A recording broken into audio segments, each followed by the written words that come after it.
This is a First Alert 7 weather day. Now an update from meteorologist Sawyer McElroy. Good morning, everybody. I did want to pop here on Facebook to do a live weather update for the severe weather threat that we do have later today. Right now, we are seeing quiet conditions across West Texas and Southeast New Mexico, so that is the good news, but some sunshine as well. Here's a look at our other weather alerts this morning. So if you are not looking to see some severe weather, we are looking to see some strong winds as an approaching system does move near the area.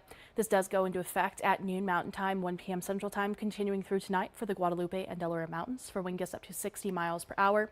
The wind advisory in effect through that same time period for those areas in tan, for areas west of the Pecos, for wind gusts up to 50 miles per hour. Now getting into our severe weather threat for today, I did want to show the current dew points across the region because this kind of indicates where we are looking at that best threat for severe weather. The more moisture, the higher threat for severe weather. It is kind of indicative on where that dry line sets up. So that means on the left side of the dry line, we're going to have dry air, less chance for severe weather. On the right side of the dry line, more moist air and higher chance for severe weather. So right now, the dry line does look to be kind of through this area and then into there as well. It has been gradually shifting eastward though through today. So that is the good news for at least most of the area. The further east it does shift, the less of a severe weather threat that we do have. But right now I do want to highlight that severe weather outlook for today. So this is through this afternoon and evening. Things looking to initiate by about 2 p.m., continuing through about 8 to 9 p.m. tonight before moving out of our area. Widespread strong severe storms do look to be possible for these areas in this brown color.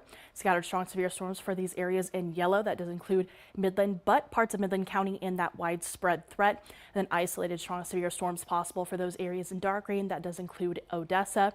Subsevere thunderstorms for those areas in light green. And like I mentioned, that does look to be on the west side of that dry line. Here's a look at our threats for today. Tornado threat is low, but it is not zero. So we could see a few tornadoes across, especially those eastern portions of the area highlighted in this widespread line. Large hail up to 3 inches possible, which is softball size hail.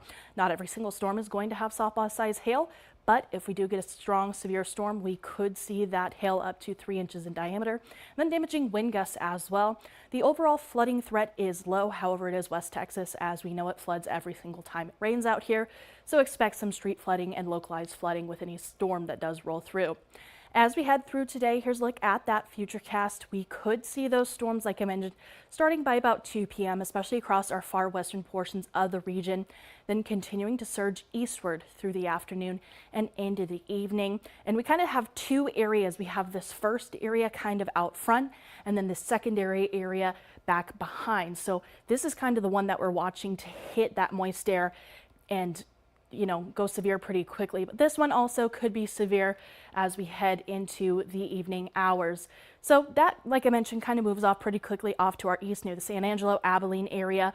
But this is kind of what we're watching for this afternoon and evening. And actually, that kind of looks to die down, but this is kind of that main line. So really, that biggest threat is going to be for Big Spring, Big Lake, Sanderson, Ira Ann, as well as we head into this afternoon and evening. And like I mentioned, all modes of severe weather will be possible with large hail as the biggest threat, strong winds as the secondary threat, and even a tornado or two all possible. I'm going to pop over here and see if any of you have questions on our Facebook Live. But overall, we are looking at that severe weather threat starting by about 2 p.m., continuing through this evening.